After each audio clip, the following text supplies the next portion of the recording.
My son's bride looked me dead in the eye at her own wedding and spat, "Get out. You're not welcome here." I just smiled, a quiet, almost dangerous smile, and replied, "Okay, but I'm taking a few others with me." And when she finally realized who was walking out with me that day, she absolutely screamed. It was a quiet Tuesday afternoon in Portland. I was deep in thought, sketching drainage patterns for the southeast corner of my garden. Retired life, you know? After 40 years of impossible deadlines, it was finally giving me what I craved. Time to think, time to plan gardens instead of buildings. Then the doorbell rang, insistent, shattering the peace. It rang again. I opened it to find my son, Rufus, on the porch. He was grinning like he'd won the lottery. And beside him, a woman I'd never seen before, her hand resting on his arm with an easy familiarity that struck me right away. "Dad, we're engaged," he blurted out before I could even ask them inside. "I wanted you to meet her right away." The right away part struck me first. No phone call, no gradual introduction, just this sudden presentation, like showing off a car he bought on impulse. "Come in," I managed, stepping aside, already feeling a strange knot in my stomach. "This is unexpected." Rufus practically vibrated with nervous energy as they entered. I know, but when you know, right?" The woman extended her hand. "Celeste Morgan. I've heard so much about you, Mr. Boyd. Rufus says you designed half the notable buildings in Portland." Her grip was firm, confident. Her manicure, expensive French tips, fresh. "Notable is generous," I replied, shaking her hand. "Functional is accurate. Please call me Delbert." She smiled, but her eyes weren't really on me. They swept across my entryway, cataloging everything. The original crown molding, the walnut banister. Her gaze lingered. She seemed to calculate dimensions with a professional assessment that made me uneasy. "This craftsmanship is extraordinary. You just don't see this quality anymore." "Built in 1923, I said, watching her absorb the information like someone appraising inventory. We moved to the living room. I offered coffee, and they accepted. As I prepared in the kitchen, I could hear Celeste asking Rufus about square footage, property lines, neighborhood development patterns. Her voice carried that smooth professionalism I recognized from years of contractor meetings. These were people who measured value before appreciating beauty. "So," I said, returning with the tray, trying to lighten the mood, "tell me how you two met." Rufus launched into the story with almost too much enthusiasm. A networking event. An industry connection. She was consulting for a luxury real estate firm. He was presenting on sustainable development. Their eyes met across the conference hall. "Very cinematic," he said. Celeste filled in the precise details. "I work with high net worth clients, primarily property portfolios, investment strategies, estate transitions." She used the term high net worth 3 times in 5 minutes. When I met Rufus, his passion for ethical development impressed me. So many people in our industry just chase profit. "What about your family?" I asked, sensing a crucial gap. "Where are they?" She deflected smoothly. "Seattle, originally. But we weren't close. I prefer looking forward rather than back." "Rufus has told me wonderful stories about you, though. Retired architect, widower, built this beautiful home. He clearly got his talent from you." The compliment felt rehearsed.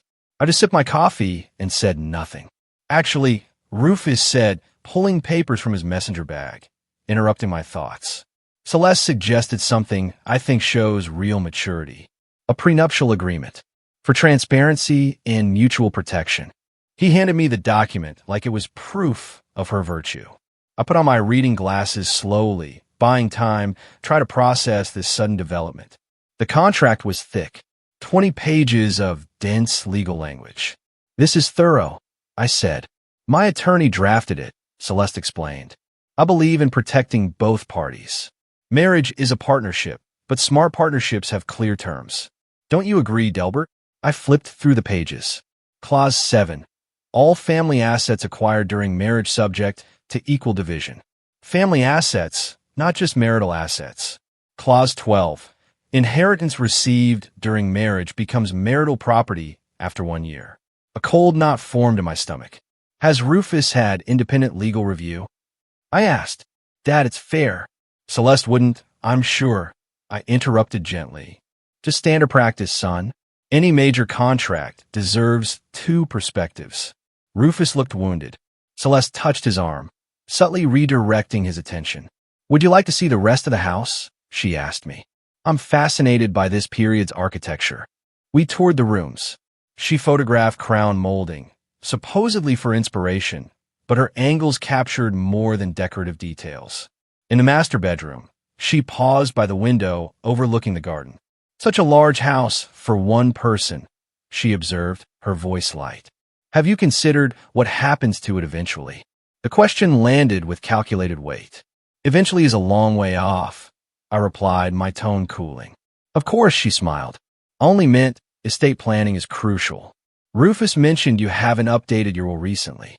Did he? My tone was now icy. That's a private matter between father and son. She backtracked with professional grace. Family should discuss these things openly. Prevents misunderstandings later. I prefer preventing misunderstandings now.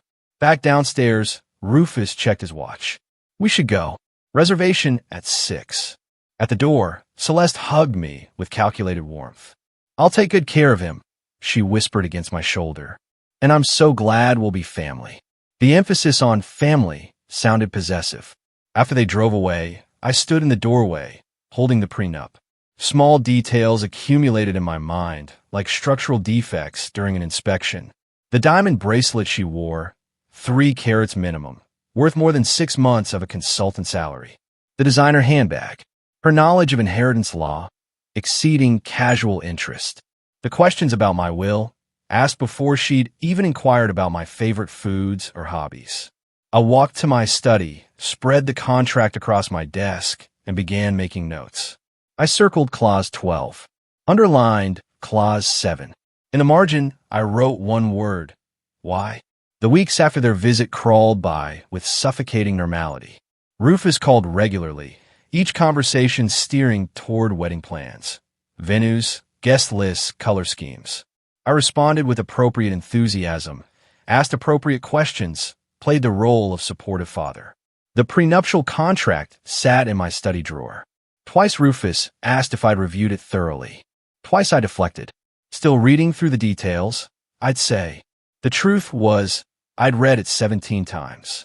Each reading revealed new concerns buried in the legal language. But concerns weren't evidence. They were only instincts. And instincts don't convince sons blinded by infatuation. Mid-April arrived with unusual warmth. My former colleague, Robert Chun, called about meeting for lunch downtown. He wanted advice on retirement planning, transitioning from active practice to consulting work. I agreed. The restaurant he chose, the Cascade Room, occupied a renovated warehouse in the Pearl District. I arrived 15 minutes early, a habit from decades of client meetings. The hostess seated me at a table near the window. Good natural light. I reviewed the menu, wondering if Robert would be late, as usual, when movement across the restaurant caught my attention. I looked up and went completely still. Celeste. She sat at a corner table, partially obscured by a decorative column. A man in an expensive suit sat across from her, early 40s, dark hair, confident posture. Their body language screamed intimacy. She leaned close, her hand covering his on the table. His thumb stroked her wrist with familiar ease. My first instinct was to stand, march over, demand an explanation. My hand was halfway to pushing back my chair. But then 40 years of architectural discipline overrode emotion. Confront her now? With what? Having lunch with someone? She'd have an explanation ready. Business meeting, old friend, innocent coincidence. I needed more than a single observation. I needed a pattern. I signaled the waiter. Could I move to that table instead? I gestured toward a spot where a potted plant would provide partial concealment, better lighting for my work papers. I lied. From my new position, I had a clear sight line they couldn't detect. I pulled out my phone, pretended to check messages, and activated the camera. Through the foliage, I photographed them. For 20 minutes, I watched with the attention to detail I'd once applied to blueprint reviews. I cataloged every gesture, her fingers tracing his forearm, his hand briefly touching her cheek, the way they shared a dessert with a single fork, laughing at some private joke. When the waiter brought their check, the man paid without hesitation. An expensive bottle of wine, multiple courses visible on the bill, even from my distance. They were comfortable together, practiced. This wasn't a first date or a second meeting. This was an established relationship. When they prepared to leave, she kissed his cheek and lingered there, her lips near his ear. He whispered something that made her laugh. Not the polite laugh she'd used in my living room, but something genuine and unguarded. They exited separately, professional caution, suggesting they understood the need to hide. I waited 5 full minutes, paid my own bill quickly with cash, and followed to the parking area. The man climbed into a black Mercedes sedan. I photographed it, capturing the license plate clearly. Robert Chun arrived 20 minutes late, with profuse apologies about traffic. I barely registered our lunch conversation. My mind churned through implications, possibilities, strategies. After we finished, I drove directly to the office of Philip Torres, a journalist I'd known for 20 years through Chamber of Commerce networking. "Philip, I need a favor," I said. "A discreet one." He looked up from his computer. Discreet usually means trouble. Information only. License plate to name. He studied my expression. Legal trouble? Family trouble? I need to know who someone is before making decisions. Philip leaned back in his chair. "Remember when I needed an architect's assessment before buying that house on Thurman? You found those foundation issues. Probably saved me $50,000. I remember. Consider us even." He took the plate number I'd written down. 30 minutes and 2 phone calls later, he had the information. Daniel Kraus, real estate agent at Premier Properties Northwest, specializes in luxury estates. Over $2 million. I searched for Daniel online while still in Philip's office. Found his professional profile with a photograph. Same man from the restaurant. Match confirmed. Now I needed depth. I researched Portland private investigators that evening, selecting Marcus Webb based on his specialty, financial fraud and infidelity cases. His office occupied a modest suite downtown. Webb himself was unremarkable. Mid-40s, average build, a forgettable face, perfect for surveillance work. I explained the situation concisely. My son's fiancée, a suspicious prenuptial agreement, an intimate lunch with another man. I need her background investigated, particularly romantic history and financial patterns. Webb quoted his rates without emotion. $150 per hour, plus expenses. "Whatever it takes," I said. "I want a comprehensive report." He asked one question. "If I find what you're afraid I'll find, what will you do?" I met his eyes steadily. "Protect my son." He nodded and took my retainer check. 2 weeks. I'll be thorough. Those 2 weeks stretched like 2 months. I maintained a normal facade with Rufus. Weekly dinners resumed. Wedding planning discussions continued. Celeste joined twice, performing her role perfectly, affectionate to Rufus, respectful to me, asking my opinion on ceremony details. Each time, I smiled, offered suggestions, watched her with new understanding. She was good, really good. If I hadn't seen her with Daniel, I might believe the performance myself. But I had seen, and now I was waiting for proof. Webb called on May 2nd. "Report's ready. You'll want privacy when you read it." We met at his office. The folder he handed over was thick, at least 60 pages. "Took some digging," Webb said, "but the pattern's clear. She's done this before. Twice." I opened the folder and began reading. Marriage certificate from 2019. Celeste Morgan to James Whitfield, a Portland businessman. Divorce filing from 2021. Settlement. $180,000 plus a vehicle. Marriage certificate from 2022. Celeste Morgan to Richard Brennan, a Seattle entrepreneur. Divorce filing from 2023. Settlement. $250,000 plus property transfer. Photographic surveillance from the past 2 weeks showed Celeste meeting Daniel Kraus 6 times. Hotel receipts, restaurant bills. They've been involved at least 8 months, longer than she'd been dating Rufus. Webb's handwritten note on the final page. She's getting better at this. I closed the folder and sat in silence, absorbing the complete picture. My son wasn't in love. He was a mark, a target, a transaction she'd been planning since before they'd even met. Recommendation? Webb asked. Show him this today. Not yet, I said slowly. If I approach this wrong, she'll convince him I'm paranoid. I need better timing. A complete strategy. Don't wait too long. Wedding's what? 4 months away. I stood, folder in hand. I won't let it happen. Trust me on that. I left Webb's office carrying a folder that weighed nothing and everything. Downtown, Portland traffic blurred past my windshield during the drive home. My mind wasn't processing stoplights or lane changes. It operated on autopilot while conscious thought circled a single question: how to stop this without destroying my relationship with Rufus in the process. At home, I spread Webb's report across the dining table. Marriage certificates, divorce decrees, financial settlements, photographic surveillance. Each document another nail in Celeste's coffin, but hammering those nails required precision. Approach Rufus too early. She'd convince him I was jealous, controlling, unable to release him to an independent life. Wait too long, legal protections would activate. Timing was everything. I needed expert guidance. Not an investigator's facts, but lawyer's strategy. The next morning, I researched Portland family law attorneys online, selecting Patricia Reynolds after reading her 23 years, specializing in prenuptial disputes and fraud cases.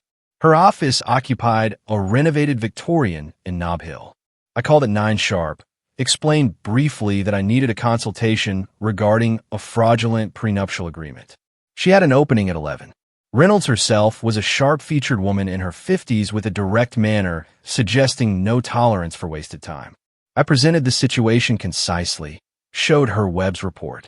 She studied the documents with professional intensity, occasionally making notes in precise handwriting. After 20 minutes, she looked up. Oregon's Uniform Premarital Agreement Act allows voiding contracts obtained through fraud, duress, or failure to disclose. Your challenge is proving fraudulent intent existed before contract signing. She explained the burden of proof, pattern of behavior, financial motivation, concealment of material facts. The previous marriages help establish pattern.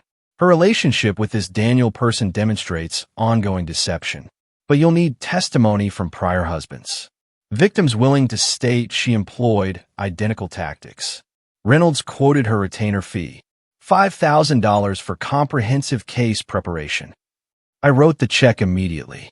Document everything from this point forward, she advised. Record conversations if Oregon's one-party consent law allows. It does if you're a participant. Get your son's permission to record family discussions about wedding planning. Don't tell him why yet. I left with a legal roadmap. That afternoon, I returned to Webb's office. I need you to find her previous husbands. Both of them. I need to know if they'll talk, if they'll testify, if necessary. Webb pulled out notes from his report. Kevin Morgan, first husband, lives in Seattle. Tech consultant.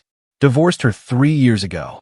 Second husband, James Pritchard, moved to San Francisco after their divorce 2 years back. He's harder to locate. Changed jobs, possibly changed his name to escape association with the divorce. I authorized additional investigation expenses without hesitation, whatever it costs. These men are key to establishing pattern. My attorney says their testimony could void the prenuptial contract entirely. Webb accepted the assignment with a warning. Some divorce victims don't want to relive trauma. They might refuse involvement. Then I'll convince them, I said. They deserve to know she's doing it again. That evening, Rufus called about weekend brunch with Celeste. She wanted to bond more with Dad before the wedding. I seized the opportunity. Son, I've been thinking. This is a significant time in your life. Would you mind if I recorded some of our conversations? A family history project, capturing stories, advice, memories. Something you and Celeste can look back on years from now. Rufus, touched by the sentimental notion, agreed enthusiastically. That's really thoughtful, Dad. Celeste will love that. I purchased a professional recording device the next day, a discrete model used by journalists. Voice-activated, 8-hour capacity. Tested it thoroughly. Audio quality was excellent. Oregon law permitted recording conversations where one party consented. I wasn't breaking any laws, just building an evidence foundation. I created an encrypted folder on my computer labeled Family Archive 2025 and began a meticulous documentation system, Date, time, participants, key statements, potential legal relevance. Saturday arrived. I activated the recording device in my shirt pocket before Rufus and Celeste arrived for brunch. She entered with practiced warmth, kissed my cheek, brought expensive bakery pastries, complimented my recent garden work. Over coffee, the conversation flowed naturally toward estate planning. Celeste initiated smoothly. Delbert, Rufus mentioned you haven't updated your will since his mother passed. That's 8 years. Estate law changes, tax implications shift. Have you considered reviewing it? I played my role perfectly, slightly confused, appreciative of her concern. I suppose I should. Never been good with legal paperwork. You understand these matters. She leaned forward, eager. I work with attorneys regularly through real estate transactions. I'd be happy to recommend someone, or we could discuss it as a family. Understanding everyone's situation helps with long-term planning. Family planning? I repeated carefully. You mean after you and Rufus marry? Exactly. Combined household finances, shared resources, coordinated investments. Modern families operate as economic units. Rufus chimed in, oblivious. Makes sense, Dad. Celeste has a business degree. She's better at financial strategy than either of us. I nodded slowly, playing elderly confusion. So, you're suggesting what exactly? Celeste's smile sharpened microscopically. Just transparency. Understanding what assets exist, how they're structured, what succession plans are. Prevents family conflicts later. I noted how quickly later entered her vocabulary. She was already planning my death. I'll think about it, I said mildly. After they left, I immediately uploaded the recording, time-stamped key moments. Her language revealed everything. Combined household, shared resources, succession plans. She wasn't planning a marriage. She was planning an acquisition. Over the following 2 weeks, Celeste increased contact frequency. Called me directly, ostensibly asking opinions about wedding details, venue selection, catering choices, guest list. But conversations always drifted toward my property. This house is so large. Have you considered downsizing? Rufus and I could buy from you at a fair price. You could move somewhere more manageable. Another time, life insurance policies. Do you have adequate coverage? Rufus should be beneficiary, obviously. But have you structured it properly? Each probe grew more blatant.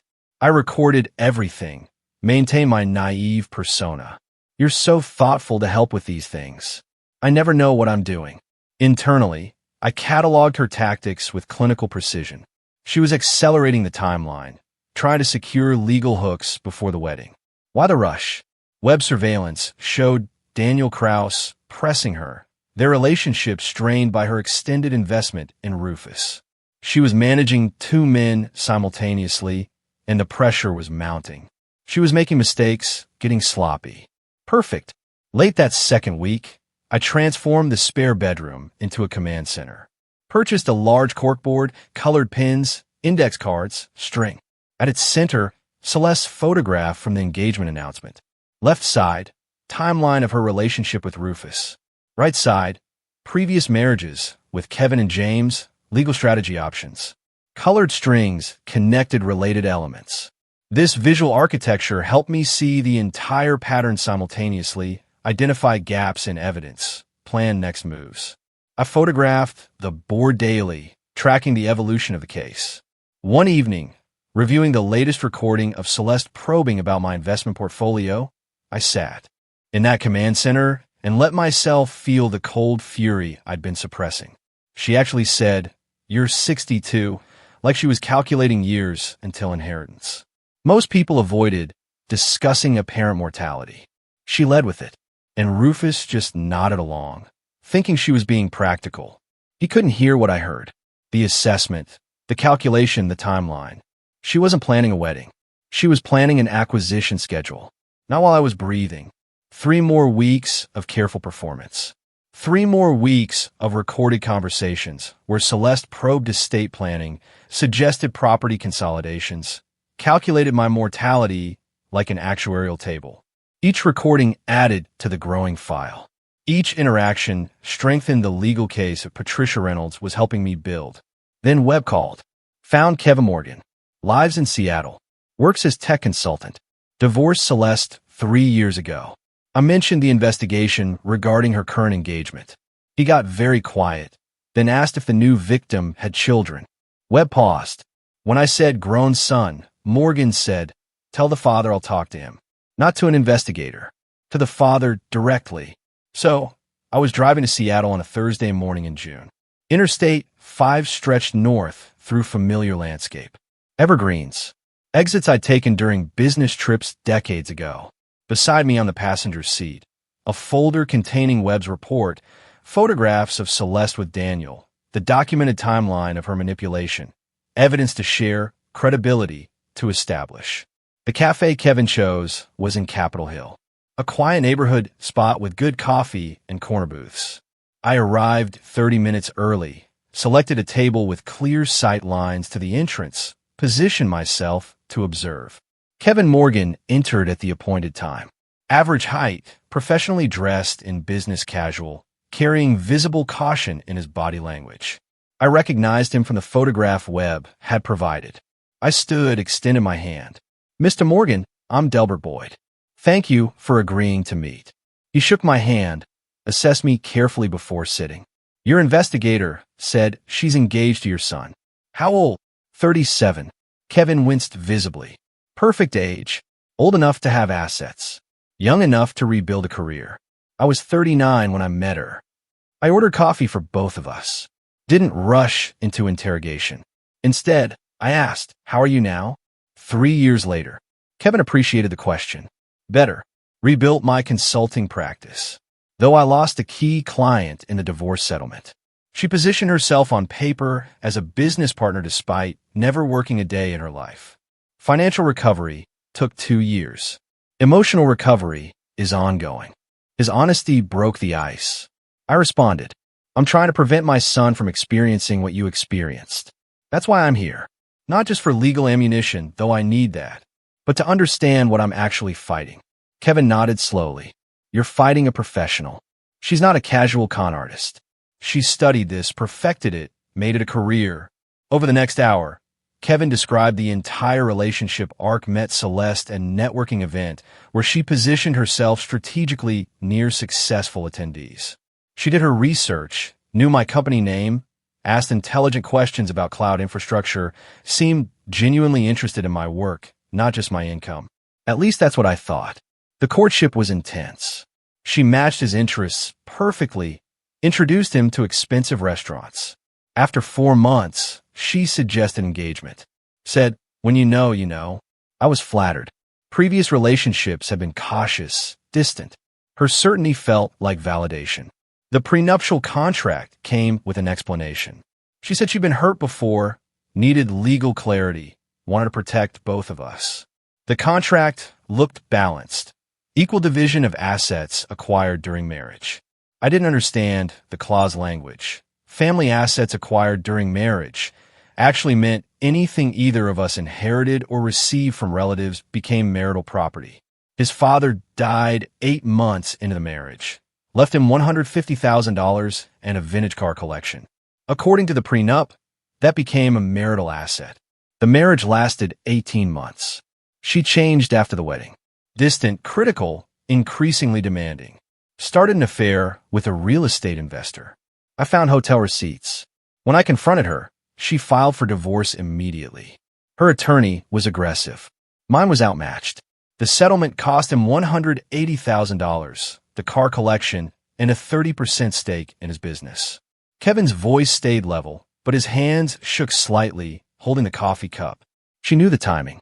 Waited until the inheritance cleared, then pulled the trigger. The whole thing was planned from the beginning. I share my own folder. Kevin reviewed the materials with growing recognition. Same pattern. Exactly. Look at this line. Family resource consolidation. She used those exact words with me. It's scripted. He examined the photograph of Celeste with Daniel Kraus. Different man, same dynamic. She always has a backup plan. Someone to fall back on when the mark is exhausted. I asked directly, would you be willing to provide a written statement, testify if necessary, to void her prenuptial contract with my son? Kevin didn't hesitate. Yes. I should have spoken up when the investigator contacted me, after she married the second husband. Guilt's been eating at me. If I'd warned him, I interrupted gently. You're warning me now. That's what matters.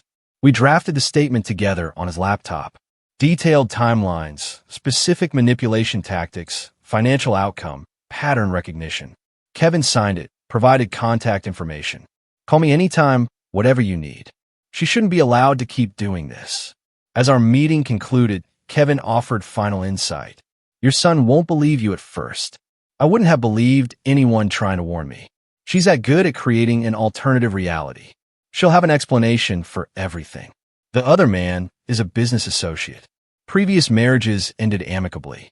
Your suspicions are overprotective paranoia. I acknowledge this fear. It's already happening. He's been distant, canceling our weekly dinners, making excuses. Kevin nodded grimly. Textbook strategy. Separate target from support system, especially skeptics. Timing's crucial. You need overwhelming evidence presented at a moment he can't dismiss it. Not gradual revelation. A single devastating confrontation with irrefutable proof. I absorb this advice. I'm building toward that. When I show him, it'll be the complete picture, not a fragment he can rationalize away. Kevin stood, shook my hand firmly. Save your son. I wish someone had saved me. I drove back to Portland with Kevin's signed statement secured in the folder beside me. I felt a shift in momentum. The pattern now had human testimony. The abstract became concrete. But as I crossed back into Oregon, my phone buzzed with a text from Rufus. Dad, sorry to cancel Sunday dinner again. Wedding planning is crazy busy. Celeste says we need to finalize the venue this weekend. Rain check. It was the third cancellation in 4 weeks. I recognized the strategy Kevin had warned about. Isolation by increments. Each excuse reasonable. Cumulative. Effect. Separating target from protection. I responded simply. Of course, son. Just let me know when you're free. I calculated. The wedding was 10 weeks away. Celeste was accelerating her timeline, consolidating control over Rufus. My evidence gathering was thorough but time-consuming.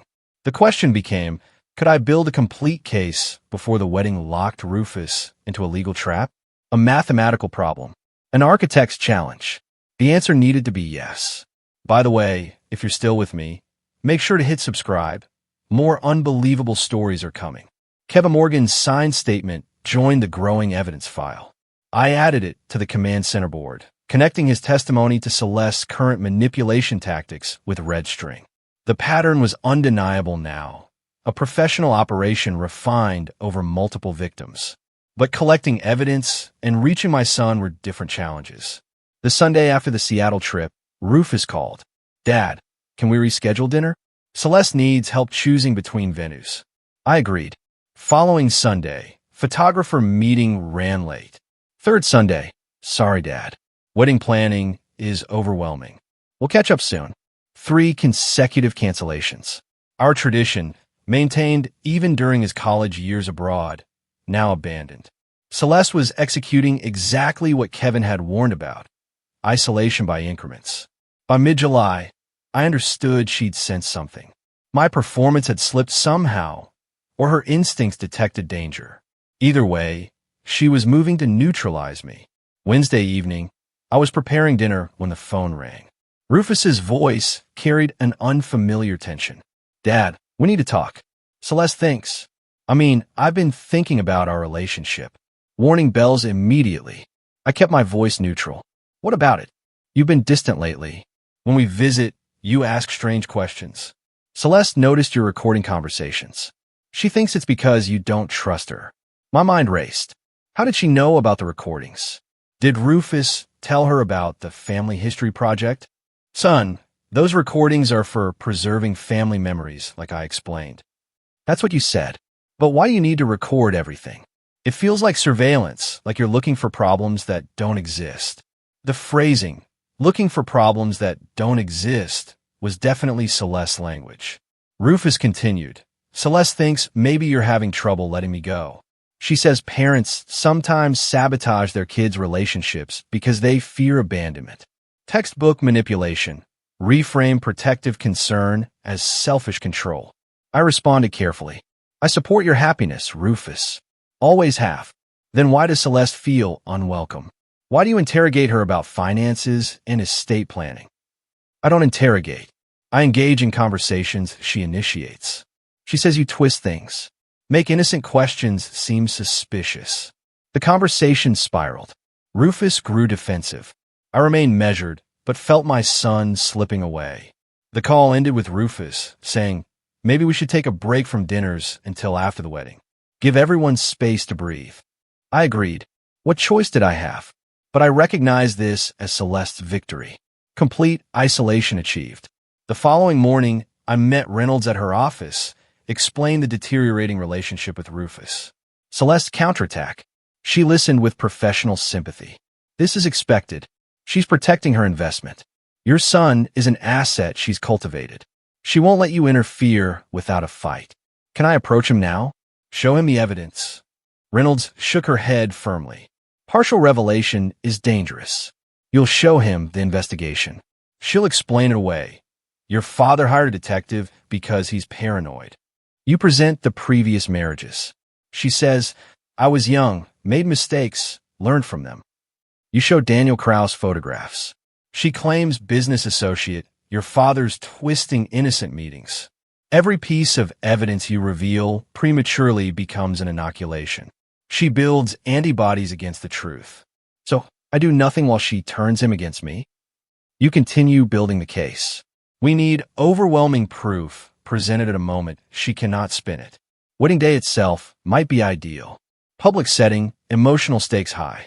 Her guard lowered by perceived victory. I considered this. You're suggesting I let the wedding proceed to the brink of disaster? I'm suggesting you strike when the target is most vulnerable. Celeste expects opposition before the wedding. She's defending against that. She won't expect opposition at the wedding. Element of surprise is your advantage. That afternoon, Webb called. She met Daniel again. Downtown Marriott, room 847. Spent 3 hours there yesterday. I couldn't get inside, obviously, but I planted an audio device in the hallway near the door. Not admissible in court, but gives us intelligence. He emailed the encrypted audio file. I downloaded it, played the recording through headphones. Hotel corridor sounds, elevator dings, footsteps, muffled voices, then a door opening. Celeste's laugh, Daniel's lower voice. The door closed, but the device captured their conversation through poor insulation. Quality was marginal, but words emerged clearly enough. 10 more weeks of this charade. Celeste's voice. 8 weeks to the wedding. August 16th. After that, timeline accelerates. And the father?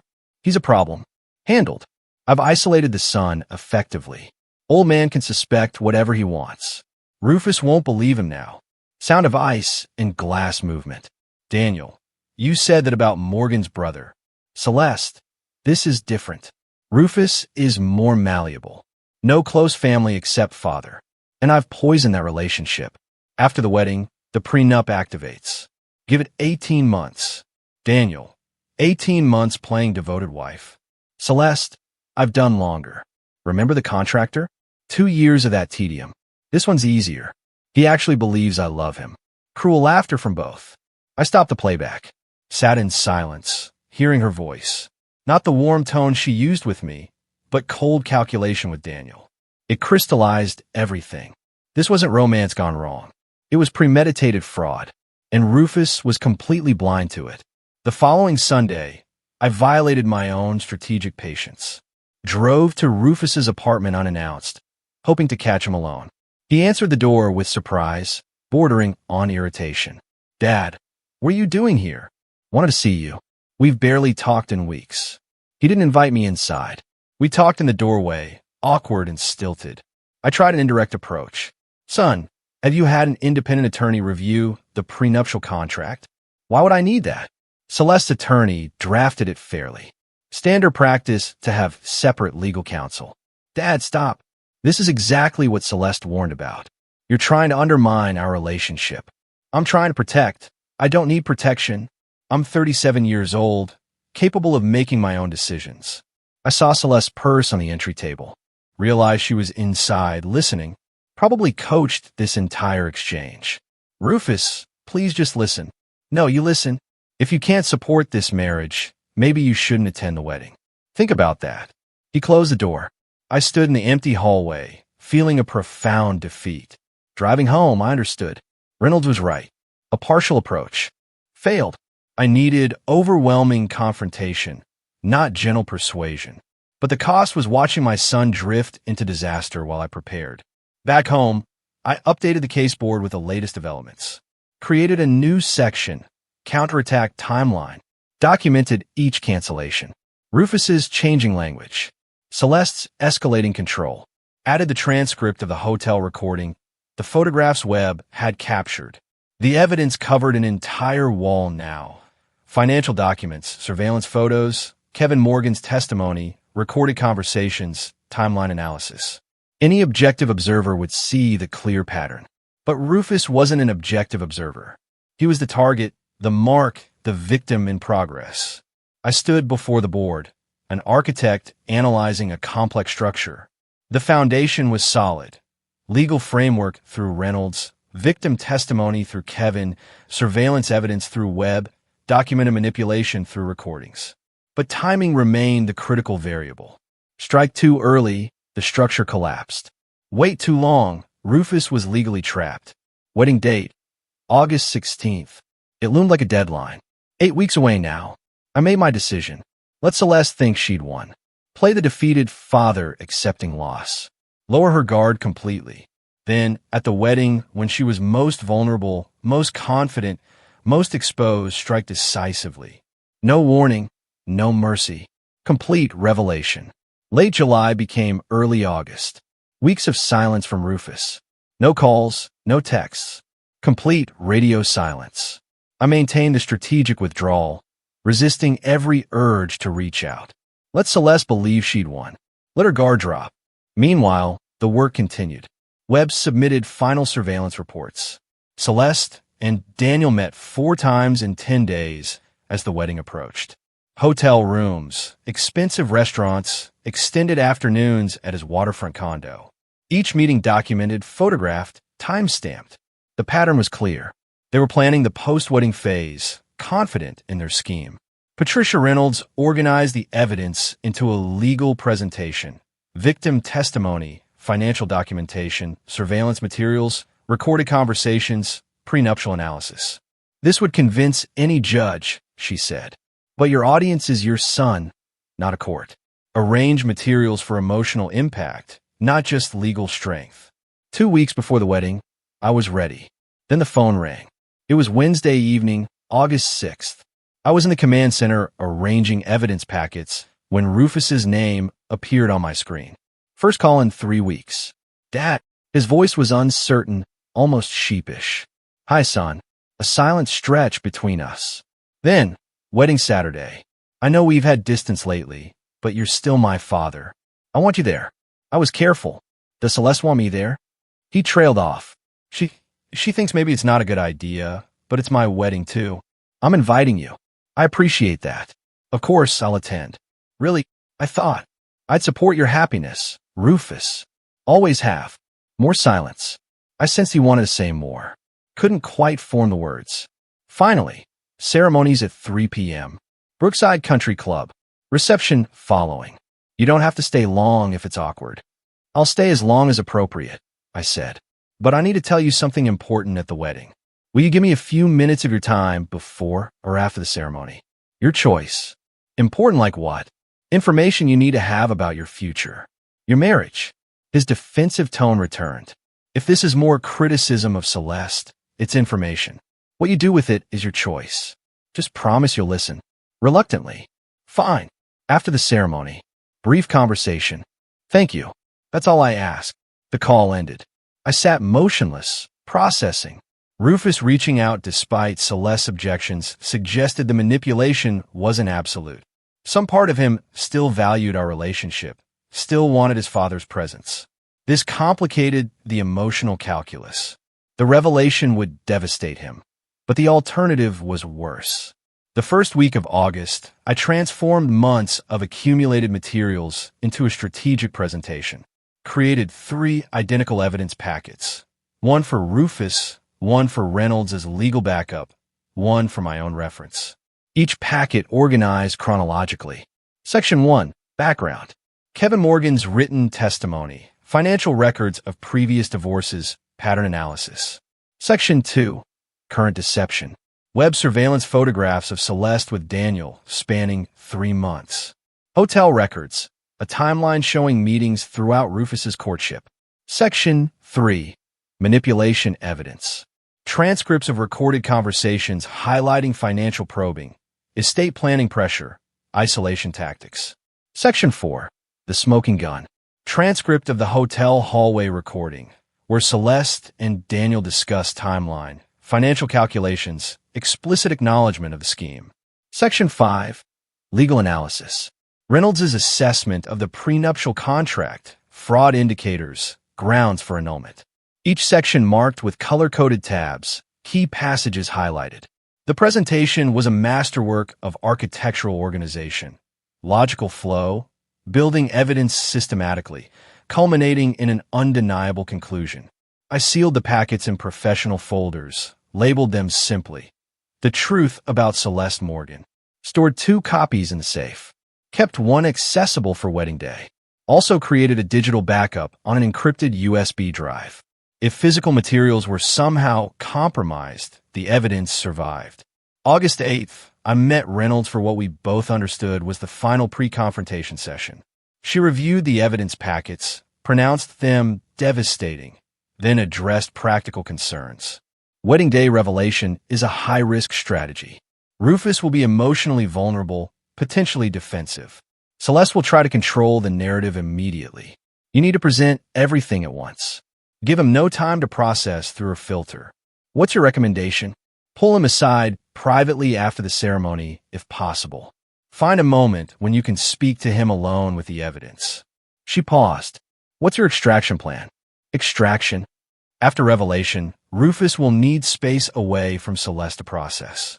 She'll try to isolate him immediately. Spin the evidence. You need somewhere he can go. Your house, a hotel room, anywhere she can't follow. I hadn't considered this. My house. I'll insist he come home with me to discuss.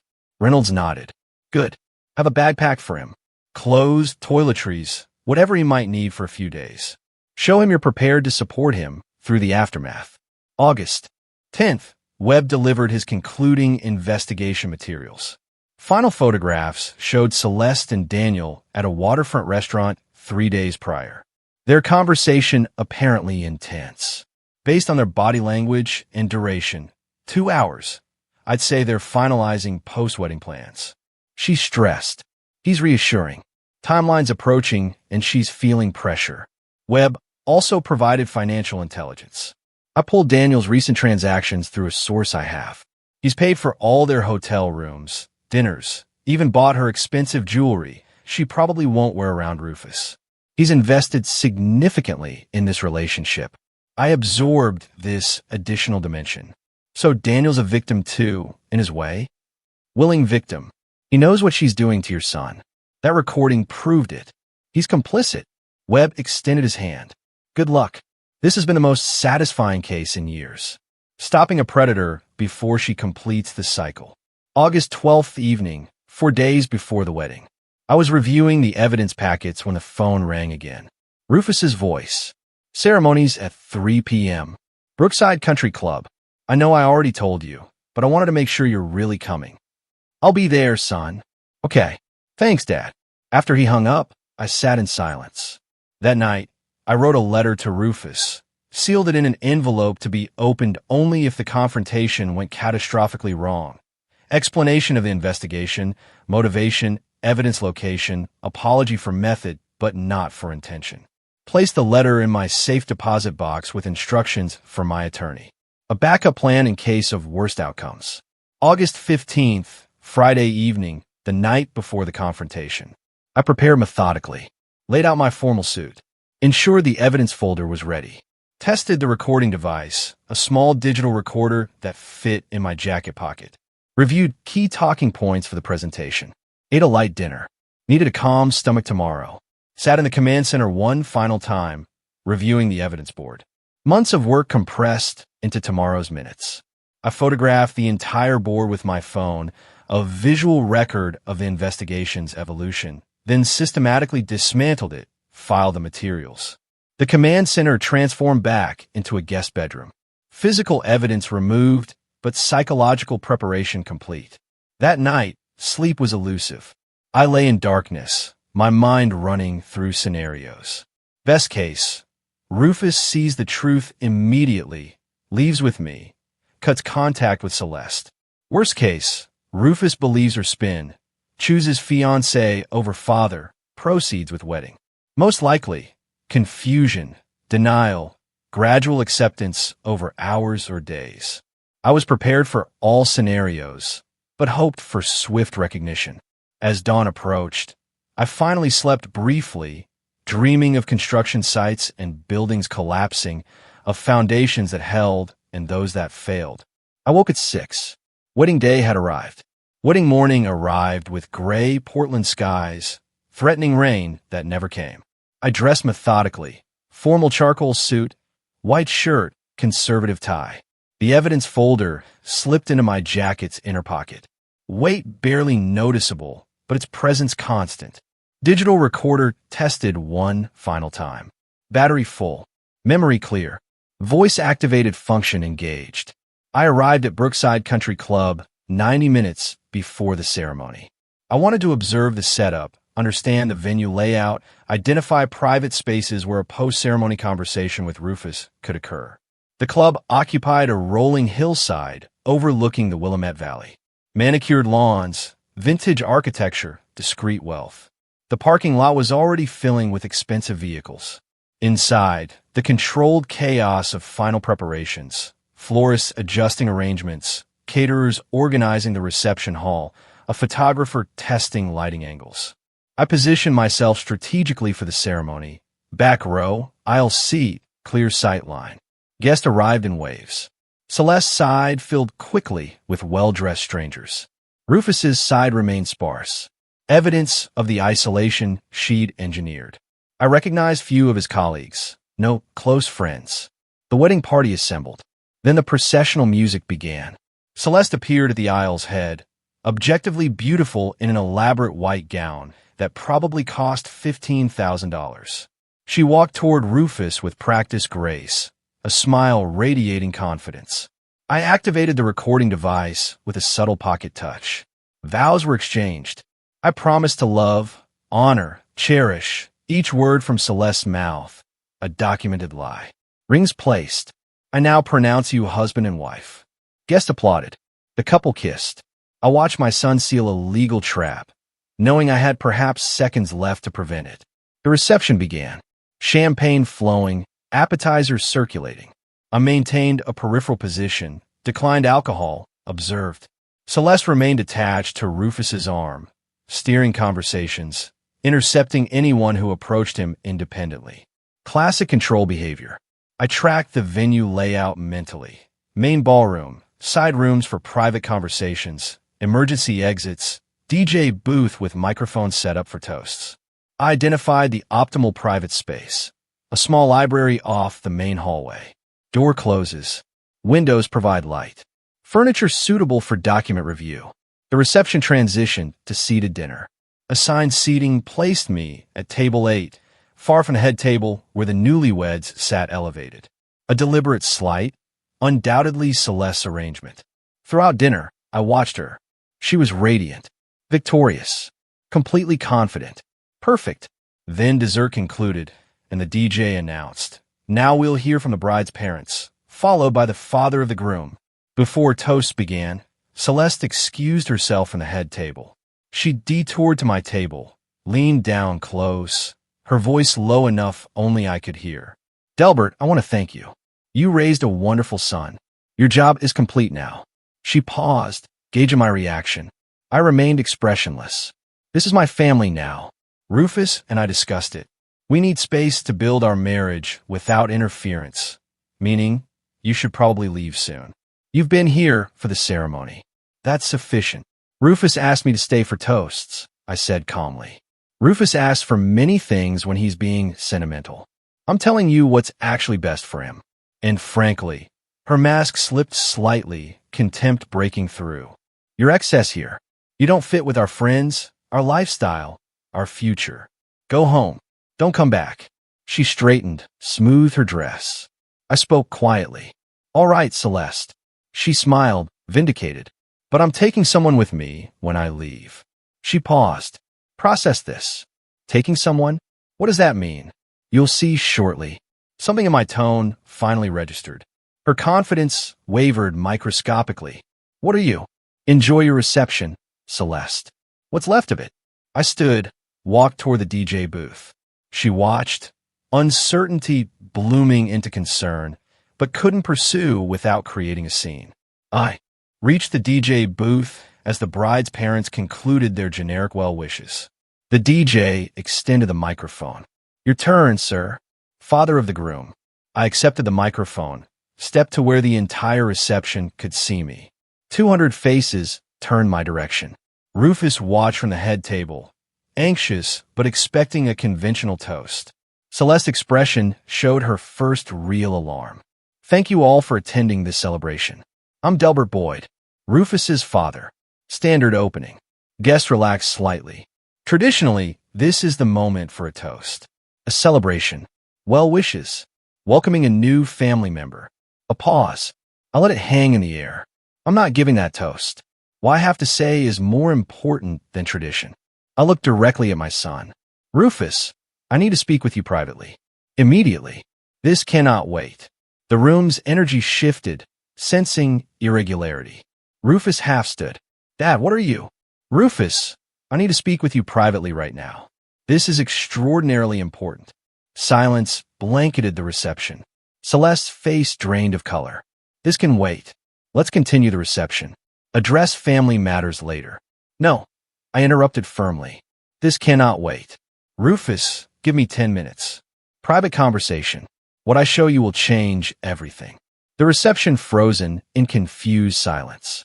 Guests whispered, uncertain whether this was planned drama or real conflict.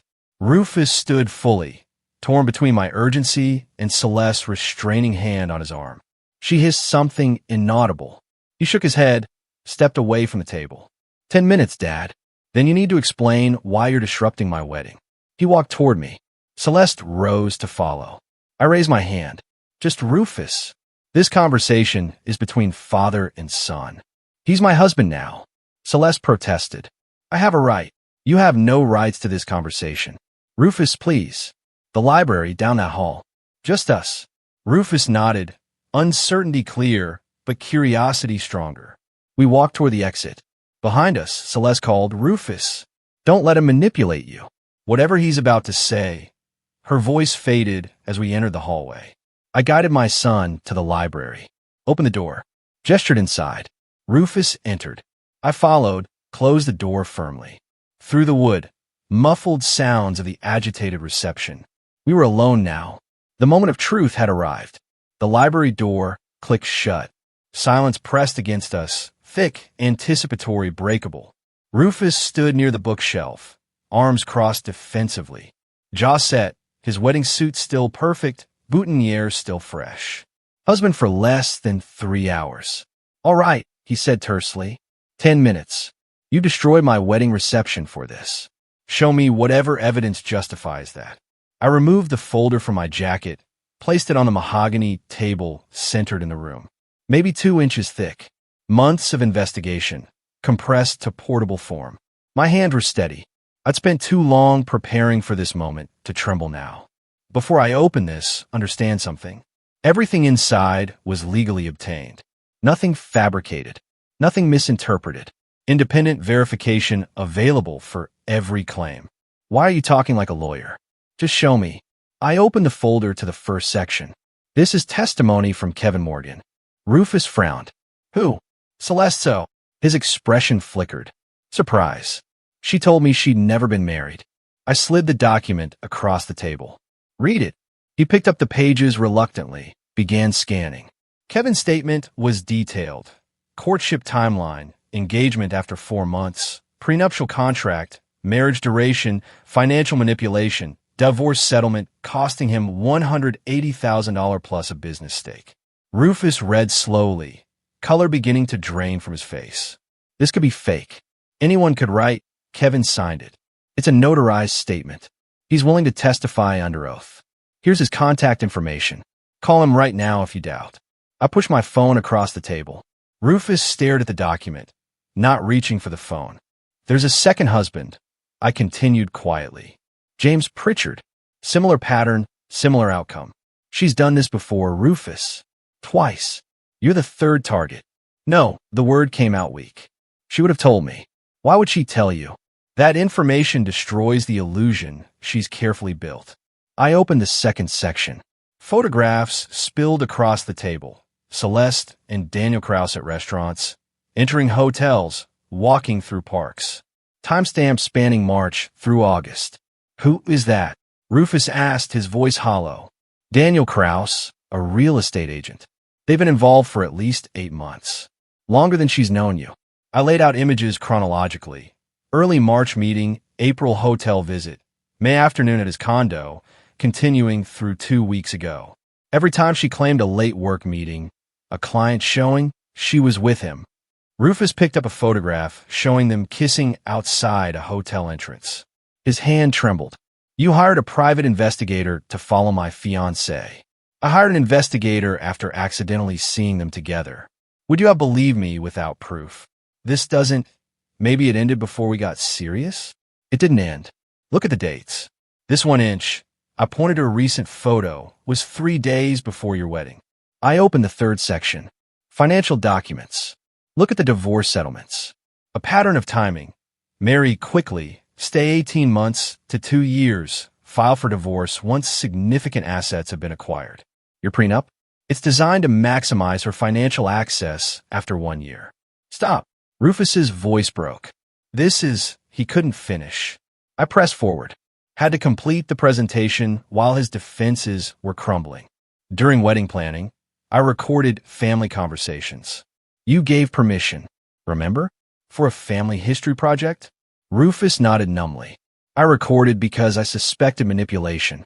I opened my laptop, queued audio files. Listen. I pressed play. Celeste's voice filled the library, warm and concerned. Delbert, have you updated your will recently? Estate planning is so important.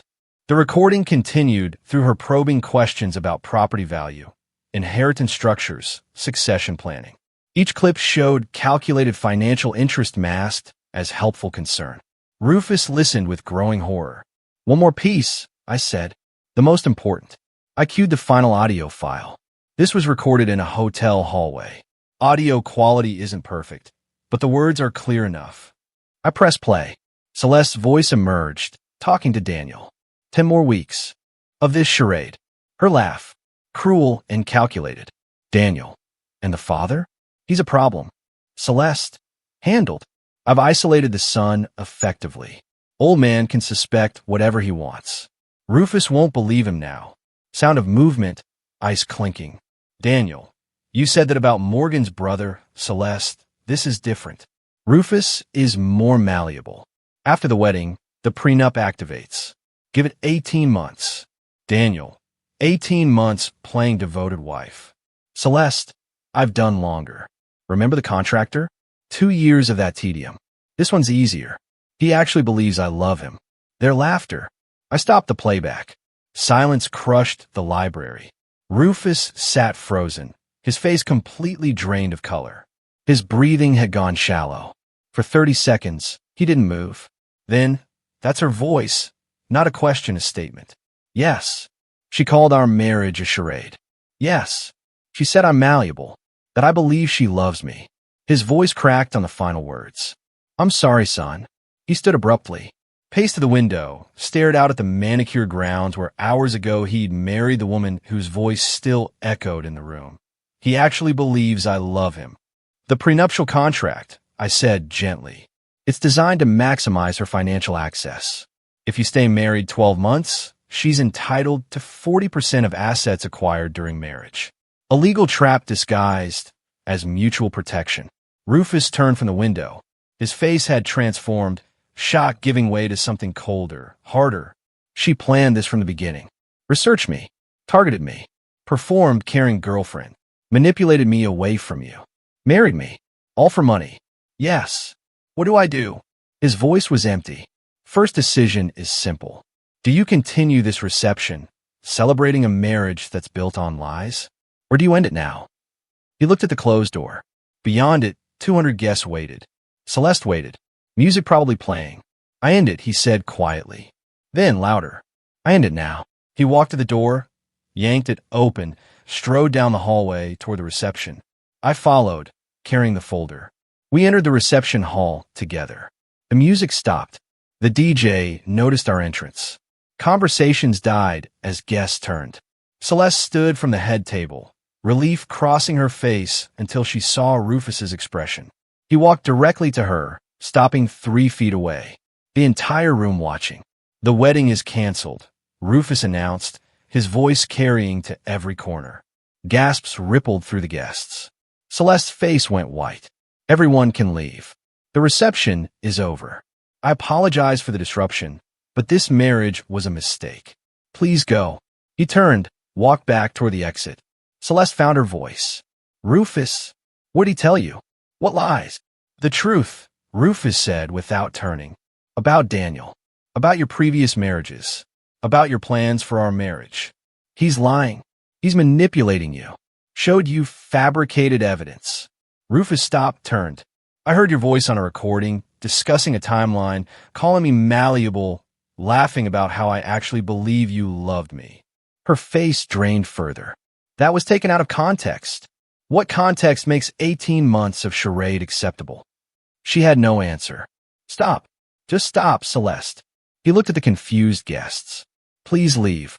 This is over. Celeste turned on me, screaming. You destroyed my wedding. I'll sue you for harassment, defamation, invasion of privacy. Everything was obtained legally, I said calmly. One-party consent, recording laws, standard surveillance, voluntary testimony. Your attorney will confirm it's admissible. You'll regret this, both of you. I'll take everything in court. You'll get nothing, Rufus said. The prenup is void due to fraud. My attorney's already prepared annulment papers. He walked toward the exit. I followed.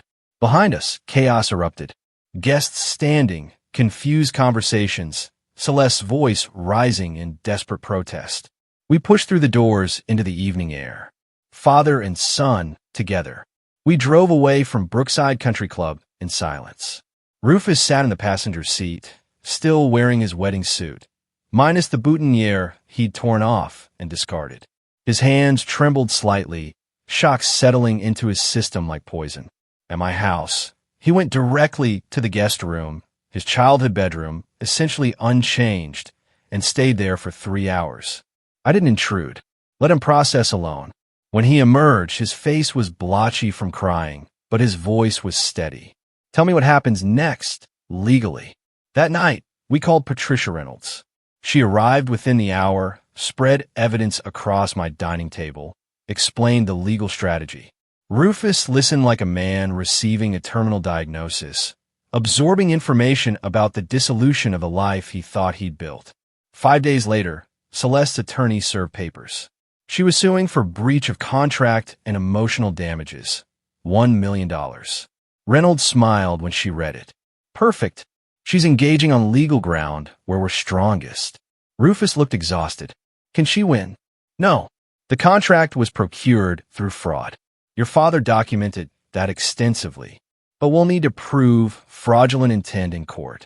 That means presenting all evidence publicly. Kevin Morgan's testimony, surveillance materials, recordings, financial analysis. She paused, assessing Rufus carefully. This will be painful. Your private humiliation becomes public record. Celeste's attorneys will argue you were a willing participant who changed his mind after the wedding. They'll paint you as vindictive. Let them, I said, because we have her voice on recording, calling the marriage a charade, discussing an 18-month timeline, laughing about his belief in her love. We have 2 previous victims with identical patterns. Reynolds organized papers into presentation folders. The hearing is scheduled 2 weeks out. I'll file a counter motion to void the contract based on fraud, and I will request the court also refer the matter to the district attorney for criminal investigation. The week before the hearing, Reynolds conducted practice testimony with Rufus. She played opposing counsel, attacking his credibility with brutal efficiency. Mr. Boyd, isn't it true you willingly pursued a relationship with Ms. Morgan? That you proposed marriage? That you signed the prenuptial agreement after reviewing its terms? Rufus, exhausted from emotional turmoil, struggled to maintain composure. Yes, but I didn't know what? That relationships require trust? Or did you simply regret your decision and concoct an elaborate fraud narrative to escape consequences? You hired a private investigator to follow your fiancée, recorded private conversations. These are actions of a paranoid, controlling individual, not a victim. Rufus's hands clenched. Reynolds softened, returned to her normal tone. That's what they'll do. Twist facts, attack character.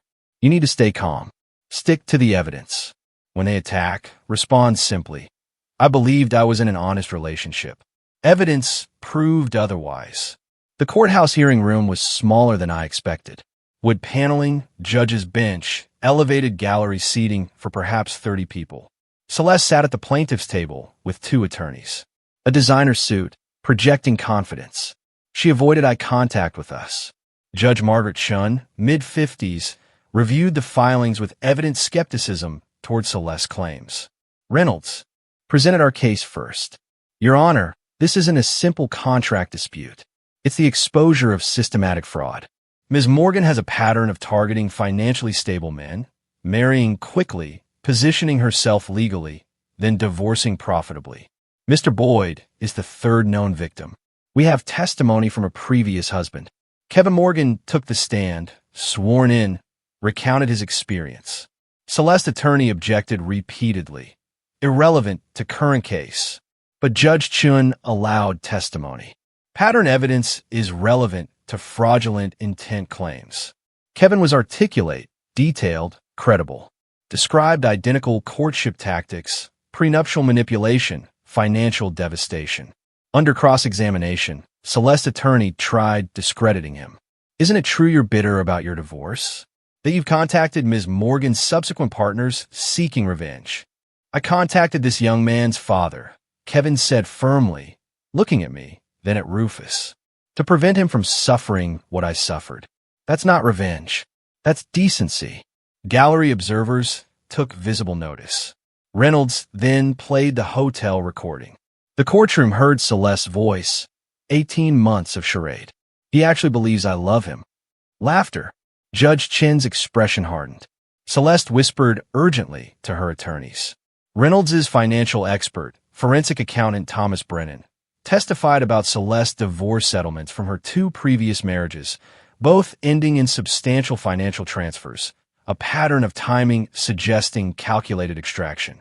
Based on documentation, Ms. Morgan's income from consulting work averages $40,000 annually. Yet, her lifestyle exceeds 3 times that income. The discrepancy is explained by divorce settlements totaling over $400,000 combined.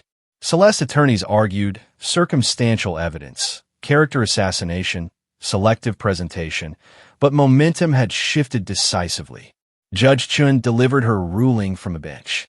Having reviewed the evidence, including recorded admissions, testimony from a previous victim, a financial analysis, this court finds the prenuptial agreement was procured through fraudulent misrepresentation and concealment of material facts. The contract is void. Plaintiff's claims for breach and damages are dismissed with prejudice. She paused, consulting notes.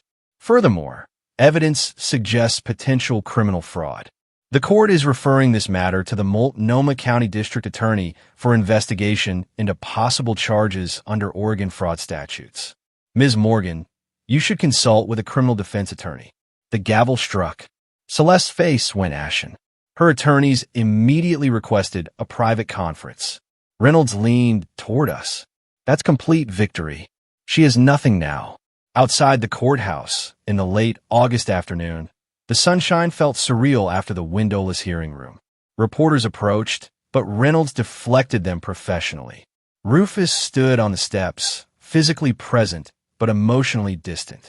It's over, he asked quietly. The civil case is over, I confirmed. Criminal investigation is beginning, but for you, yes, you're free. He nodded slowly, processing. I still can't believe I didn't see it. Every sign was there. She's a professional. That's the point. Making marks, not see signs. We walked to the parking structure. Reynolds followed, carrying her briefcase of legal documents. The district attorney's office will contact you both for statements. Likely they'll prosecute. Evidence is overwhelming.